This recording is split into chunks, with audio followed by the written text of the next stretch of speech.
ॐ अज्ञानतिमिरान्धस्य ज्ञानाञ्जनशलाकया चक्षुरुन्मिलितं येन तस्मै श्रीगुरवे नमः। वन्देऽहं श्रीगुरो श्रीयुतपदकमलं श्रीगुरून् वैष्णवांश्च श्रीरूपं सागरजातं सहगण रघुनाथान्वितं तं सजीवं साद्वैतं सावधूतं परिजनसहितं कृष्णचैतन्यदेवं श्रीराधा कृष्ण पादान् सहगण ललिता श्रीविशाखान्वितांश्च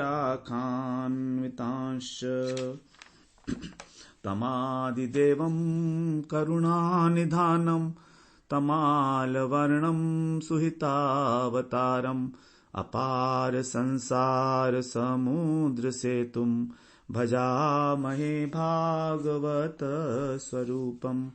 हे देव हे दैत हे भुवनैक बंधो हे कृष्ण हे चपल हे करुणैक सिंधो हे नाथ हे रमण हे नयनाभिराम हा हा कदानुभवितासि पदं दृशोर्मे। श्री कृष्ण चैतन्य प्रभो नित्यानंद श्री अद्वैत गदाधर शिवसदि गौरभक्त वृंद। हरे कृष्णा कृष्णा कृष्णा हरे हरे, हरे राम राम राम हरे हरे। हरे कृष्णा। सर्वप्रथम मैं अपने गुरुपाद पद ओम विष्णुपाद अष्टोत्तर शत श्री श्रीमद् भक्तिवेदांत माधव गोस्वामी महाराज के चरण कमलों में अनंत कोटि दंडवत प्रणाम ज्ञापन करता हूं। हम लोग श्रीमद् भागवत पुराण का महात्म, उसका सारांश श्रवण कर रहे हैं। छठा अध्याय आज हमारा आरंभ होगा।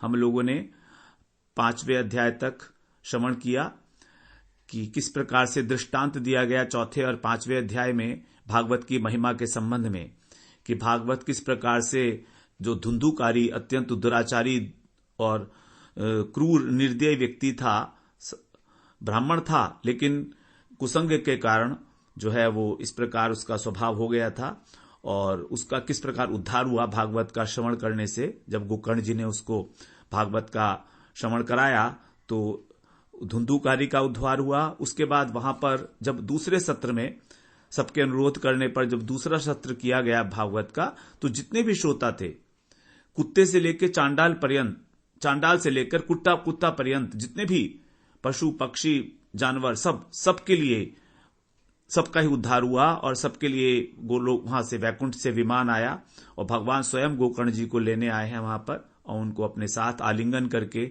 उन्हें अपने साथ लेकर गए हैं। हम लोग ये श्रवण किए 5वें अध्याय तक।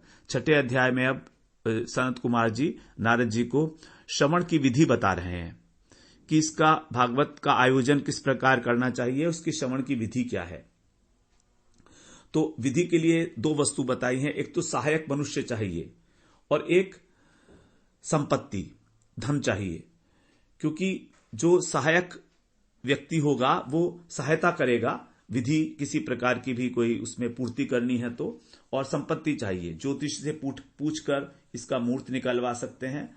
किसी प्रकार की कंजूसी नहीं होनी चाहिए, चित्त उदार होना चाहिए। जब भागवत कथा कराएं तो चित्त का उदार होना आवश्यक है।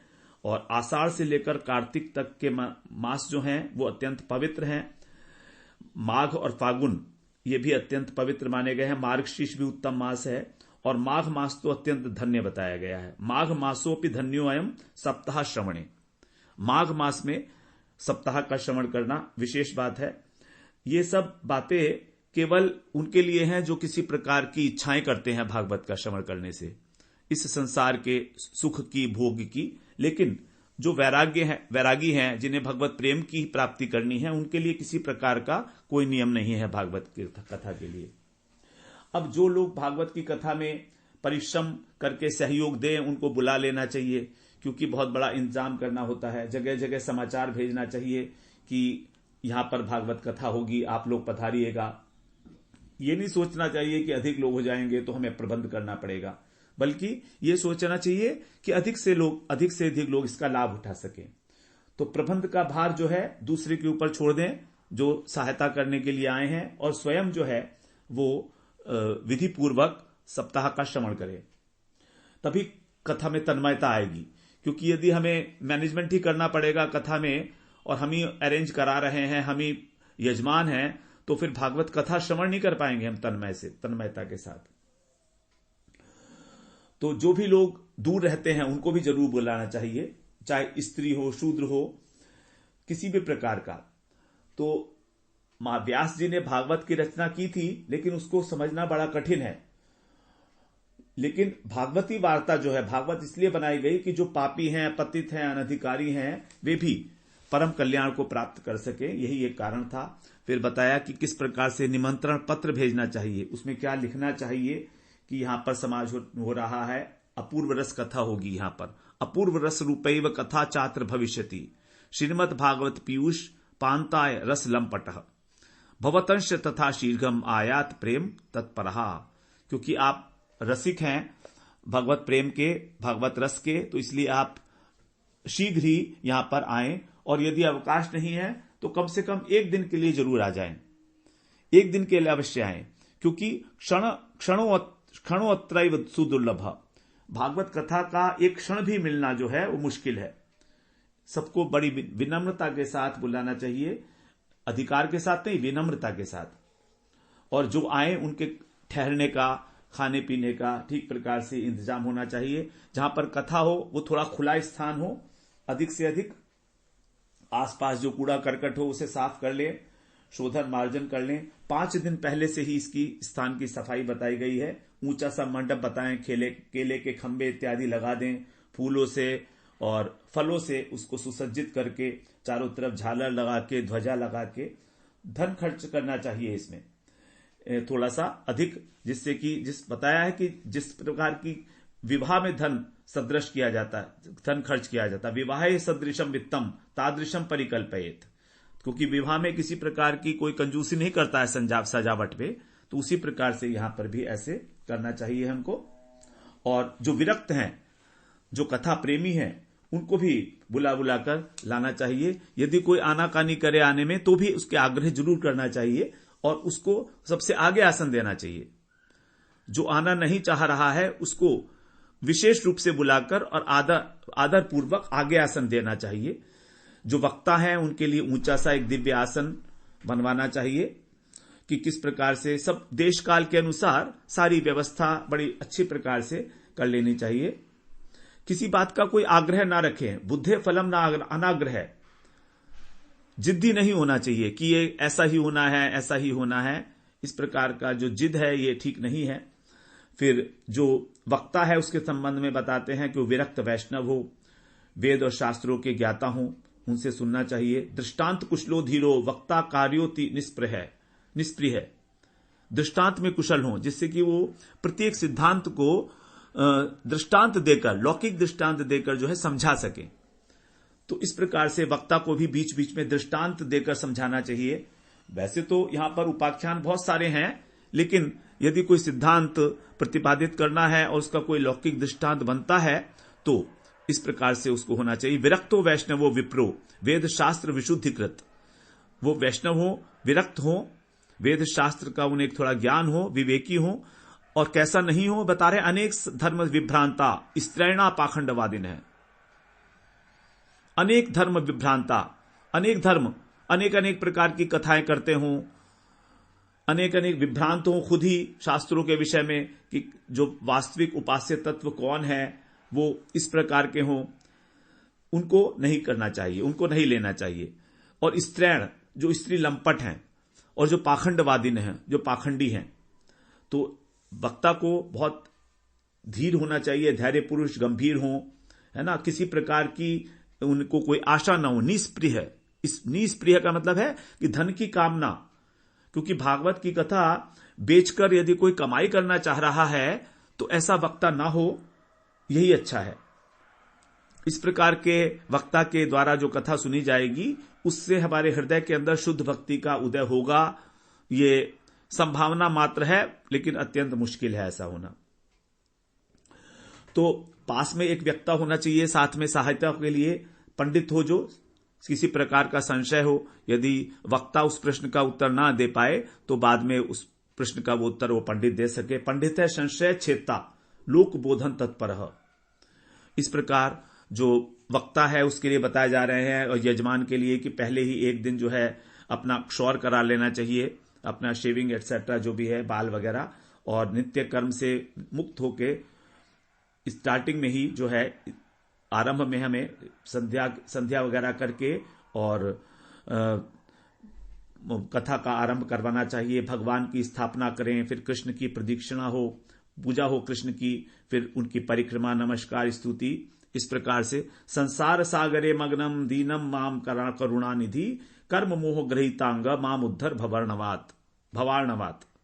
ये प्रार्थना बताई है कि मैं संसार के सागर में डूब रहा हूं। संसार सागरे मग्नम दीनम माम करुणा निधि, आप करुणा के सागर हो, मैंने आपके चरणों में शरण ली है, मैं दीन हूं अत्यंत। कर्म मोह घृतांग, कर्म और मोह में जकड़ा हुआ हूं मैं।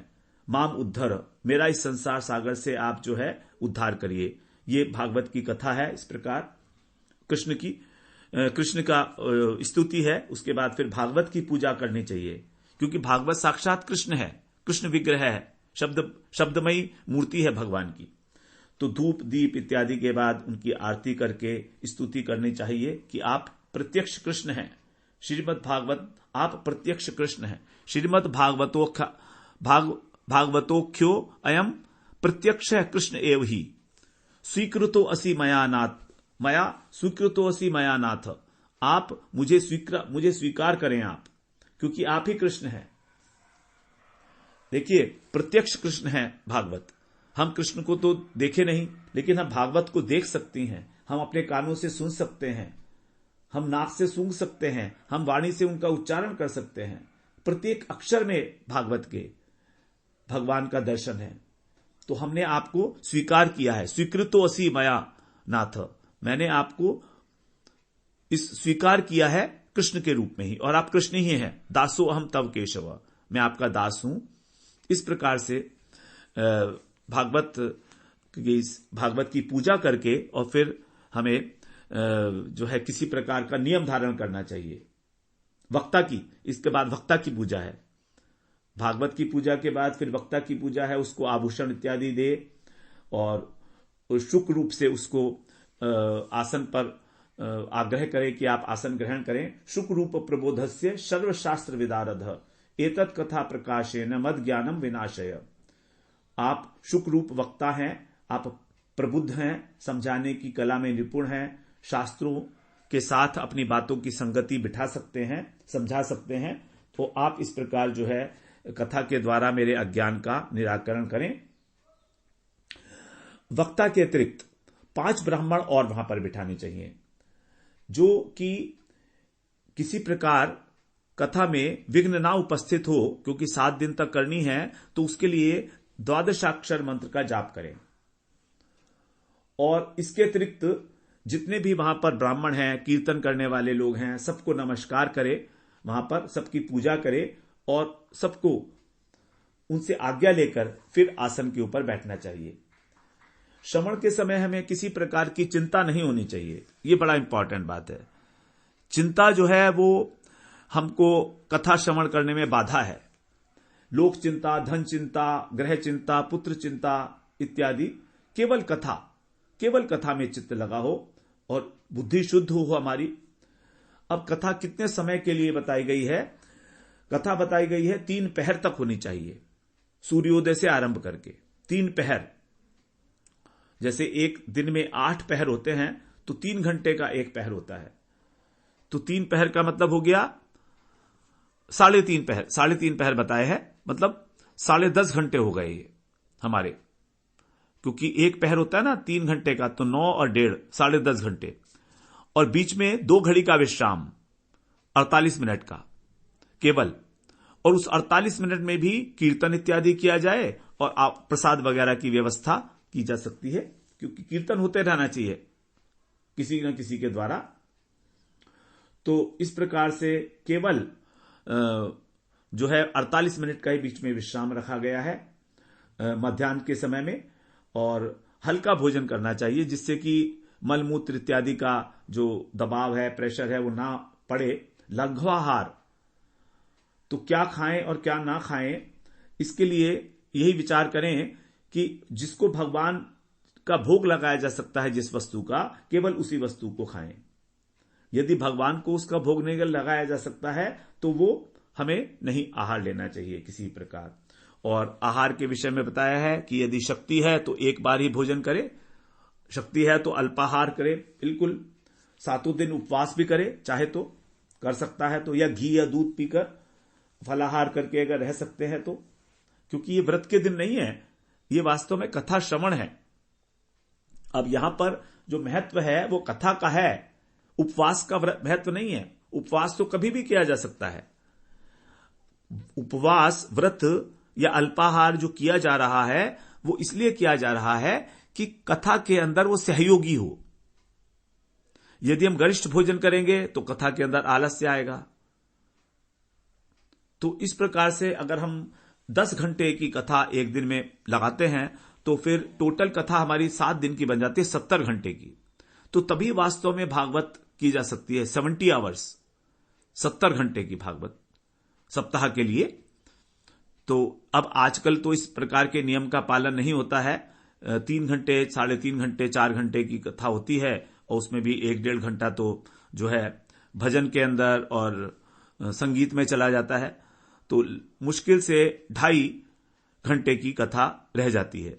अब 2.5 घंटे को 3.5 घंटे, 3 घंटे भी लगा लें अगर मैक्सिमम, तो भी हम 7 दिन से अगर उसको करेंगे तो 20 घंटे की मैक्सिमम कथा हो पाती है, जबकि विधि के अनुसार 70 घंटे की कथा भागवत की होनी चाहिए। तो हम देख सकते हैं कि हम भागवत कथा कितनी श्रवण करते हैं। देखिए, विधि तो विधि है, विधि तो विधि है। अब वो 70 घंटे चाहे हम भले ही 1 महीने में करें, चाहे 2 महीने में करें, लेकिन जो विधान है वो 70 आवर्स का बन जाता है। इस हिसाब से चाहे हम उसको दो महीने में भी कर सकते हैं, ऐसा कोई वो नहीं है।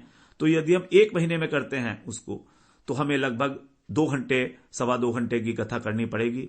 और अगर हम 2 महीने में करते हैं तो उसी हिसाब से 1.25 घंटे की कथा लगभग हो जाएगी एक दिन में।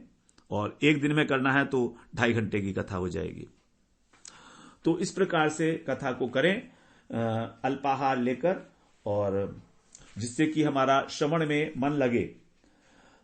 यदि भोजन कथा में सहायक है तो हमें 2 बार भोजन करें। ये ऐसी कोई उसमें वो नहीं है, दोष नहीं है कि कथा में अगर विघ्न नहीं पड़ता है तो कोई बात नहीं है, फिर 1 बार भी भोजन कर सकते हैं। अब आगे बता रहे हैं श्रवण करने के लिए क्या रिक्वायरमेंट है, श्रवण करने के लिए क्या योग्यता है। उसके लिए कह रहे हैं वास्तव में कि विष्णु दीक्षा विहीना नाम ना अधिकार है कथा श्रवे। विष्णु की जो दीक्षा से विहीन है उसको अधिकार नहीं है कथा श्रवण करने का। वो कथा सुने उसमें कोई प्रॉब्लम नहीं है, लेकिन अधिकार नहीं है, क्योंकि जहां अधिकार होता है वहीं पर ही हमको उस फल की प्राप्ति होगी। फल की प्राप्ति तभी होगी, अभीष्ट फल की प्राप्ति, जब हमारा अधिकार बनता है उस कथा में। और बाकी लोग कथा सुन सकते हैं अगर विष्णु दीक्षित नहीं है, कुछ ना कुछ उनकी सुकृति बनेगी, कुछ ना कुछ उनके पाप भी नष्ट होंगे, लेकिन विधि तो यही है जो सनकादिक ऋषि ने बताई है। इसलिए उनको आगे बिठा के कथा करनी चाहिए। अब कथा श्रवण के दिनों में ब्रह्मचर्य का पालन बताया है, नीचे सोना चाहिए, और कुछ चीजें बताई गई हैं जो गरिष्ठ इत्यादि हैं वो नहीं खानी चाहिए, जो तामसिक पदार्थ हैं वो भी बिल्कुल नहीं लेने चाहिए कथावृत्ति को, जिसने कथा सुनी है उसको। तो ये जब चीजें जो हैं वो नहीं खानी चाहिए, और जिससे कि हमारे चित्त की, हमारे अंतःकरण की शुद्धि रहे और हम कथा का जो अर्थ है उसको ग्रहण करने में समर्थ हो सके। अब ये सब चीजें जो है बाहर की हैं। अब अंतःकरण में भी जो हमारे काम, क्रोध, लोभ, मद, मत्सर इत्यादि हैं, दंभ है, द्वेष है, ये सब इनको छोड़ना चाहिए। कम से कम 7 दिन के लिए तो हम ऐसा सोच ही सकते हैं कि किसी प्रकार की निंदा ना करें। वेदों की निंदा, शास्त्रों की, वैष्णवों की, स्त्रियों की, गुरु की, राजा की, महापुरुषों की, ब्राह्मणों की निंदा ना करें, ये बड़ा इंपॉर्टेंट है। अब इससे तो कम से कम अपनी वाणी को तो हम लोग रोक ही सकते हैं ना 7 दिन तक, तो इनकी निंदा से बचना चाहिए। और किसी प्रकार का कोई जो न्यूज़पेपर इत्यादि है उनमें अधिकतर निंदा ही होती है इन लोगों की, तो वो नहीं देखनी चाहिए। और जो रजस्वला स्त्रियां हैं, मलेच्छ हैं, पतित हैं, ब्राह्मण द्रोही हैं, उनसे बातचीत ना करे, क्योंकि समय ही कहां होगा। अब 10 घंटे तो कथा सुन रहे हैं, तो समय किस चीज के लिए है? अपना आवश्यक कार्य निपटा लिया जाए, इतना ही बहुत है। और जितने भी गुण हैं, सत्य, शौच, दया इत्यादि, तो उनको धारण करके अपने हृदय को उदार बनाएं, अपने हृदय को उदार बनाएं। यदि कोई दरिद्र है, कोई कथा सुनने में सक्षम नहीं है, तो उसके लिए सुविधा करें, अरेंजमेंट करें कि कैसे कथा सुनने के लिए आ सके। जो रोगी है, पापी है, उस सबको यह प्रयत्न करना चाहिए कि वो कथा सुने, उनको कथा सुननी भी चाहिए। और यदि बच्चे नहीं होते हैं, रजोधर्म नहीं होता है, या बच्चे होकर मर जाते हैं, गर्भ गिर जाता है, उस स्त्री को भी ये कथा अवश्य सुननी चाहिए। इससे बड़ा लाभ होता है। कथा का जो उद्यापन है, जो इसका जो समापन है, वो भी जन्माष्टमी की भांति करना चाहिए, बड़े उत्सव के रूप में एक। और यदि भक्तों के पास जिनके विरक्त हैं, कुछ है नहीं, कोई उद्यापन का आग्रह नहीं है, तो वो निष्काम होने के कारण उनको किसी प्रकार के उद्यापन की आवश्यकता नहीं है। वो तो केवल श्रवण मात्र से ही पवित्र हो जाते हैं। श्रवणे नैव पूतास्ते, श्रवणे नैव पूतास्ते, निष्कामा वैष्णवा यतः। जो निष्काम वैष्णव लोग हैं, वो तो केवल कथा के श्रवण मात्र से ही जो है पवित्र हो जाते हैं। उनको किसी प्रकार के उद्यापन की कोई दरकार नहीं है। अब कथा की समाप्ति के नेक्स्ट डे, यानी 7 दिन के बाद, गृहस्थ यदि है तो उनको हवन करे। फिर उसमें हवन करने में जो है किस प्रकार 10वें स्कंद के श्लोक की आहुति देनी चाहिए, और उसके बाद फिर गायत्री मंत्र की आहुति देनी चाहिए। यदि हवन नहीं कर सकते, सक्षम नहीं है, तो हवन की सामग्री ब्राह्मण को दे दें और विष्णु सहस्त्र नाम का पाठ कर लें। क्योंकि विष्णु सहस्त्र नाम का पाठ करने से जो उसके अंदर कुछ दोष रह गए हैं, न्यूनता इत्यादि कुछ कमी रह गई है, तो वो पूरी हो जाती है।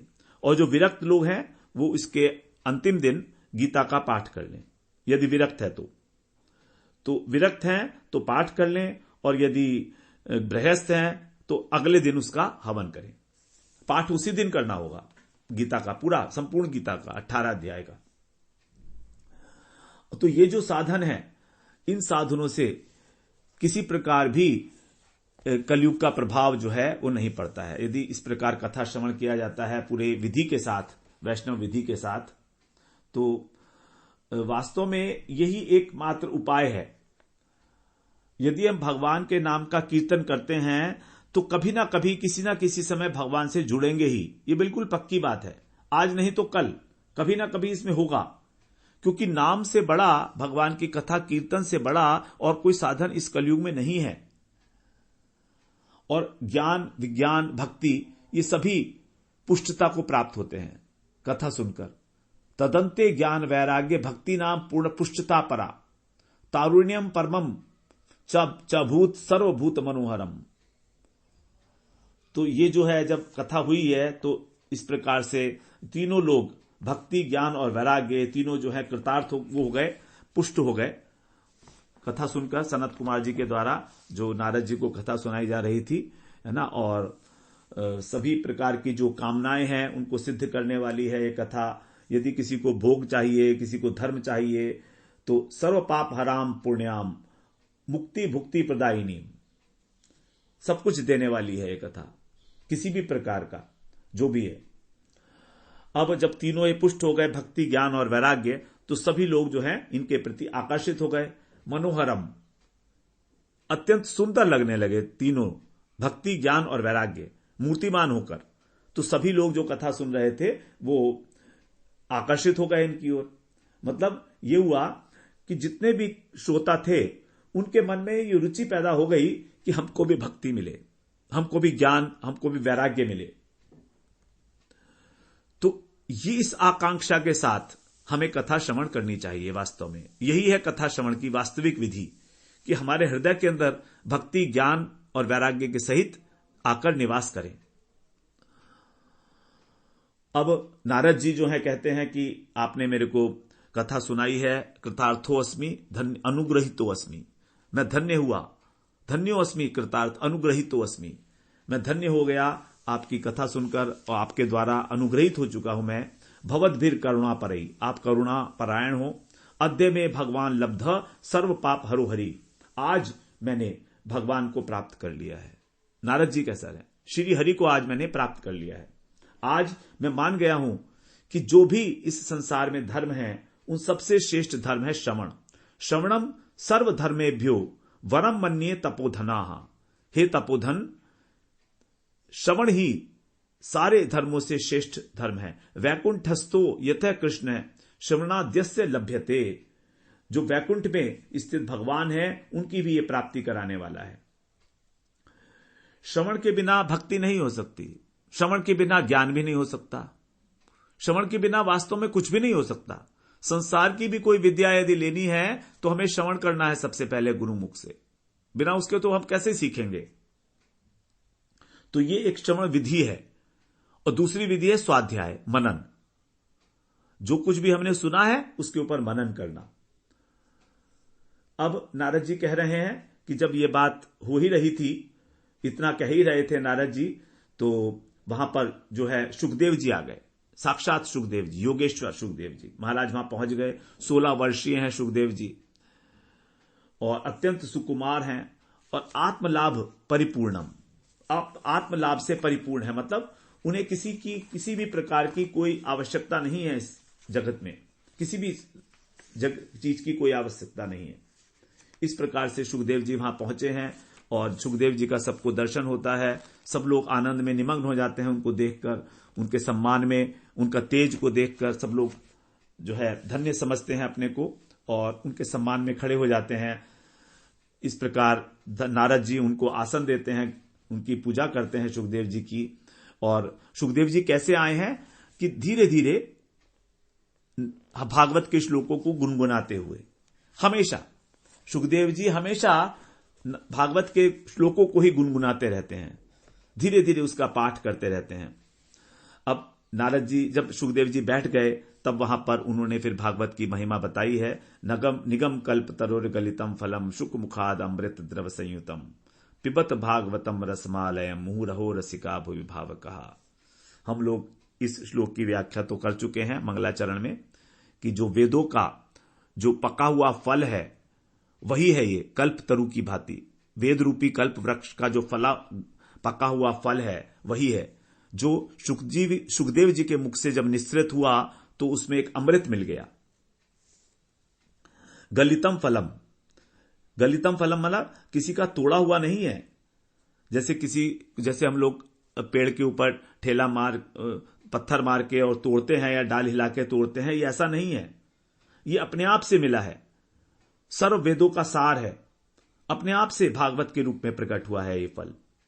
तो ये जो फल है ये साधनात्मक फल नहीं है कि साधन से मिल गया हो। भागवत श्रवण इसमें सभी कुछ रस रूप है, छिलका गुठली इत्यादि नहीं है, इसलिए ये कहा रस रूप है। मतलब ये रस भी है और फल भी है, दोनों चीजें हैं, बिखरने वाली चीज नहीं है।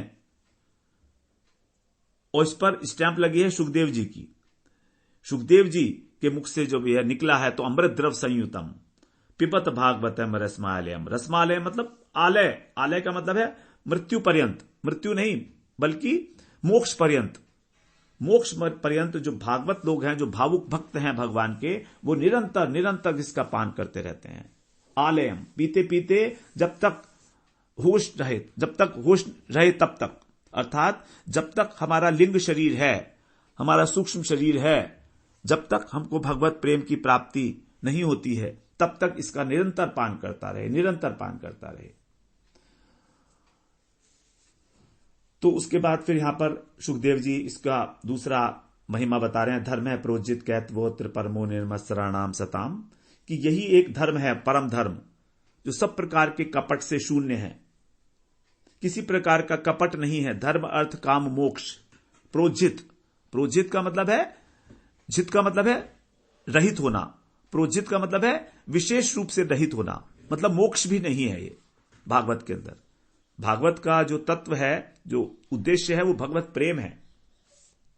वेद्यम वास्तव मत्र वस्तु शिवदम तापत्र उन्मूलम, जो कल्याणकारी भगवान वास्तव वस्तु हैं उसको जानने के लिए वेद्यम श्रीमद् भागवते महामुनि कृते, नारायण ऋषि के द्वारा जो बताया गया है, और इसको जब हमने इसका आस्वादन किया, इसका अध्ययन किया, तो फिर अन्य शास्त्रों का क्या प्रयोजन, किंबा परैरीश्वर है, क्योंकि इसी से सद्यो हृदय अवरुद्ध्यत्रेत कृति भी शुशुभिस्त तत्क्षणात्, कि जो भी सुकृति संपन्न व्यक्ति हैं उनमें भगवान की सेवा की प्रति जो इच्छा है, भागवत श्रवण की जो इच्छा है, वो यदि है तो भगवान स्वयं तुरंत उस व्यक्ति के हृदय में आकर अवरुद्ध हो जाते हैं, केवल इच्छा मात्र करने से भागवत के श्रवण की।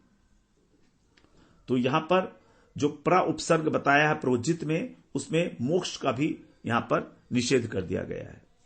किसी भी प्रकार का कोई इसमें पुरुषार्थ, धर्म अर्थ काम मोक्ष में से, 4 पुरुषार्थों में से कोई नहीं इच्छा जिसकी। इस प्रकार से परम धर्म है, अत्र परमो धर्मो, धर्म नहीं है, परम धर्म है। तो परम धर्म यही है भागवत धर्म वास्तव में, और जो निर्मत्सर सत्पुरुष हैं उन्हीं के लिए है ये, क्योंकि जिसके हृदय के अंदर ईर्ष्या द्वेष भरे हैं उसका भागवत के इस मंदिर में प्रवेश ही नहीं है।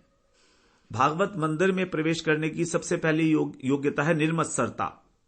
काम, क्रोध, लोभ, मोह, मद, ये 5 हो सकते हैं, कोई बात नहीं, लेकिन मत्सरता, मत्सर जो अंतिम हमारा शत्रु है 6 शत्रुओं में से, वो यहां पर उसके लिए प्रवेश वर्जित है। वही आएगा, भागवत सुनेगा ही वो जो उसमें मत्सरता नहीं है। यदि मत्सरता है तो भागवत में रुचि ही नहीं होगी उसकी। तब क्या होगा, शिवदम तापत्रोन्मूलम, इस जगत के तीनों तापों का शमन होने के बाद फिर शिवदम परमानंद की प्राप्ति होती है, परम प्रेम की प्राप्ति होती है। तो तापत्रोन्मूलम, 3 ताप तो और भी बहुत सारे लोगों के नष्ट हो जाते हैं, ज्ञानियों के, योगियों के, लेकिन जो शिवदम है, जो परमानंद की प्राप्ति है, जो प्रेम की प्राप्ति है, वो केवल भागवत के श्रवण से ही होती है। यही विशेषता है यहां पर इसकी। और इसको जो कहा गया है वो नारायण जी के द्वारा कहा गया सबसे पहले। अब यही एक मात्र ऐसा शास्त्र है, देखिए दुनिया में ऐसी कोई ग्रंथ नहीं है कि भगवान हमारे हृदय में आकर बैठ जाएंगे। केवल और केवल भागवत के श्रवण करने मात्र से। तो ये जो है सबसे विशेष बात है भागवत के श्रवण करने की। अब यहां पर कह रहे हैं किसी प्रकार की भी कोई देरी नहीं होती है उनके अंदर आने में। फिर आगे सुखदेव जी इसका महिमा का गान आगे कर रहे हैं। श्रीमद् भागवत पुराणों में तिलक है, वैष्णवों का परम धन है, यस्मिन पारम हंस्यम एकम अमलम ज्ञानम परम गीयते। हम लोग ये सब श्लोक जो हैं भागवत के अंदर आएंगे और उनकी वहां पर विस्तृत रूप से हम लोग इसकी चर्चा वहां करेंगे। यहां पर अभी इतना समय भी नहीं है। पारम हंस्यम, हंस की भांति, हंस उसे कहते हैं जो नीर और क्षीर को अलग अलग कर दे। विवेक का अर्थ ही यही होता है कि जो सत और असत वस्तुओं को अलग अलग कर दे, विपरीत वस्तुओं को, जहां पर केवल एक ही रहे अद्वितीय परमात्मा, अद्वय ज्ञान पर तत्व। तो द्वैत का जहां पर अभाव है, वो अद्वय, उस अद्वय वस्तु का जो ज्ञान है, पारमहंसिक ज्ञान, उसी को श्रीमद् भागवत में कहा गया है यत्र ज्ञान विराग भक्ति सहितम नैष्कर्म्यम आवश्यकतम। तो यहां पर जो ज्ञान और वैराग्य है वो भक्ति का विरोधी नहीं है। यहां पर ज्ञान जो है वो अहेतुक ज्ञान है, तत्व ज्ञान है, परमार्थ ज्ञान है। और वैराग्य यहां पर युक्त वैराग्य है, विशेष राग है भगवान के साथ। इस प्रकार सुखदेव जी महाराज जो वर्णन कर रहे थे जब भागवत का महात्म, तो उसी समय वहां पर भगवान प्रकट होते हैं। देखिए वहां गोकर्ण जी के समय भी भगवान आए थे स्वयं, और यहां पर भी भगवान आ गए हैं। तो भगवान आए हैं अब। एवं ब्रुवाणे सतिबादरायणे मध्य सभायाम हरिराविरासीत। भगवान आ गए हैं अब, और भगवान के साथ साथ और भी बहुत सारे लोग आए हैं। प्रहलाद जी आए हैं भगवान के साथ, उद्धव जी आए हैं, बलि आए हैं, अर्जुन आए हैं, नारद जी ने सबकी पूजा की है, वहां पर सिंहासन पर बिठाया भगवान को, और शंकर भगवान आए हैं गौरी के साथ, ब्रह्मा जी भी आए हैं वहां पर साथ में। तो शंकर भगवान और गौरी साथ में आए हैं। अब यहां पर अब कीर्तन प्रारंभ हो गया है। अब कीर्तन में क्या हो रहा है देखिए, प्रहलाद जी तबला बजा रहे हैं, उद्धव जी झांझ बजा रहे हैं, देवऋषि नारद वीणा में हैं और अर्जुन राग अलाप रहे हैं, इंद्र मृदंग बजा रहे हैं, सनत कुमार जय जयकार कर रहे हैं, जय हो जय हो जय हो। और सुखदेव महाराज जो व्यास नंदन सुखदेव जी हैं, वो भाव निर्देश कर रहे हैं कि जो संगीत का जो समाज जुड़ा हुआ है उसके अंदर प्रत्येक व्यक्ति किस प्रकार के जो कीर्तन के भाव हैं उसको अपनी भाव भंगिमा के द्वारा वो दिखा रहे हैं, जिससे कि उसके अंदर एक लाइवलीनेस आ गई है, एक जीवंत कीर्तन हो रहा है वहां। और नृत्य कौन कर रहा है? भक्ति, ज्ञान और वैराग्य, ये तीनों नृत्य कर रहे हैं, उन्मत्त होकर नृत्य कर रहे हैं। अब भगवान इस अलौकिक कीर्तन को देखे और अत्यंत प्रसन्न हुए हैं भगवान। और अब भगवान बोलते हैं कि अब आप लोग मुझसे कुछ वर मांगो। भगवान वहां पर बोलते हैं कि अब आप हमसे कुछ वर मांगो। तो भगवान वहां पर वर देते हैं, सबको वर मांगा जाता है भगवान से। और भगवान से मांगते हैं वो लोग कि जहां जहां भागवत की कथा हो आप वहां पर जरूर पधारिएगा। भगवान कहते हैं तथास्तु, और फिर अंतर्धान हो जाते हैं भगवान वहां पर। तो सुखदेव जी ने भक्ति के पुत्रों के सहित शास्त्रों को शास्त्र में वहां पर स्थापित कर दिया है, सुरक्षित कर दिया, भक्ति देवी को स्थान दे दिया। भक्ति सुताभ्याम सह रक्षितासा, भक्ति को स्थान दे दिया उन्होंने कि तुम यहीं पर रहोगे अब शास्त्र में, भागवत के शास्त्र में। अतो हरिर भागवतस्य सेवना चते समायाति ही वैष्णवा नाम, और हमेशा भागवत में ही रहेंगे। अब यहां पर फिर बाद में पूछ रहे हैं कि ये श्रोताओं को कब सुनाई गई भागवत, तो बता रहे हैं कि सुखदेव और परीक्षित संवाद हुआ था कलयुग के 30 वर्ष बाद। उसके बाद फिर गोकर्ण धुंधुकारी का हुआ 230, उसके 200 वर्ष बाद, और फिर उसके 30 वर्ष बाद जो है सनकादिक और नारद जी का संवाद हुआ। तो ये नारद जी और सनकादिक का जो संवाद है, जो हम लोग अभी इसमें श्रवण किए हैं, ये सब कलयुग आरंभ होने के 260 वर्ष बाद हुआ है। कथा की महिमा बता रहे हैं। कलौ भागवती वार्ता भवरोग विनाशिनी, कृष्ण प्रियम सकलम कलमश नाशनम च, कृष्ण की प्रिया है, पाप नाशक है, मुक्ति का एकमात्र कारण है, भक्ति की वर्धनी है, और फिर तीर्थ सेवन का क्या फायदा है। तो आदर पूर्वक ही हमें इस कथामृत का पान करना चाहिए। और यमराज कहते हैं अपने दूतों से, कान में कहते हैं उनसे, परिहर भगवत कथासु मत्तान प्रभु रहम अन्य नाम न वैष्णवा नाम, कि तुम जो है कभी भी जहां पर जो भागवत की कथा में मत्त हैं उनको मत छूना, बिल्कुल छूना मत उनको, मैं उनका स्वामी नहीं हूं। जो भगवान से विमुख हैं केवल मैं उन्हीं का स्वामी हूं। इस प्रकार से वो कहते हैं कि मैं वैष्णवों का स्वामी नहीं हूं मैं। तो सूत जी फिर कहते हैं कि फिर क्यों निंदित कार्य में भटक रहे हो, किसी प्रकार का भी संसार में जो निंदित कार्य है, इसलिए अपने कल्याण के उद्देश्य से आधे क्षण भी इस कथा का श्रवण करो। और ये कथा कान में जाते ही मुक्तिदायिनी है। और साक्षी कौन है? राजा परीक्षित। राजा परीक्षित कहते हैं, राजा परीक्षित को तत्काल 7 दिनों के बाद भगवान की प्राप्ति हुई है, भगवत प्रेम की प्राप्ति हुई है। और कहते हैं जिसके कंठ से स्पर्श करती है वो भी वैकुंठ का अधिकारी बन जाता है। कंठे संबध्यते ये न स वैकुंठ प्रभुर भवेत। इस प्रकार ये कथा है और रस में स्थित होकर सुखदेव जी ने ये कथा कही है, तभी जो है इसका प्रभाव हुआ है और सभी लोगों का वहां पर उद्धार हुआ है। सभी शास्त्रों का जो निचोड़ है वो इसके अंदर है। इति च परमम गुह्यम सर्व सिद्धांत सिद्धम, और इससे अधिक पवित्र कुछ है ही नहीं। जगति शुक कथा तो निर्मलम नास्ति किंचित, इस कथा से निर्मल पवित्र इस संसार में और कुछ भी नहीं है, हो ही नहीं सकता। 12 स्कंध, संपूर्ण 12 स्कंध हैं इसमें, वेद शास्त्र पुराणों का सार है। जो भक्ति पूर्वक इसका श्रवण करता है जो शुद्ध वैष्णवों के सामने इसका कीर्तन करता है, दोनों ही जब सम्यक विधि के अनुष्ठान से इस कथा का श्रवण और कीर्तन करते हैं तो उनको भगवत प्रेम की, परमानंद की प्राप्ति होती है।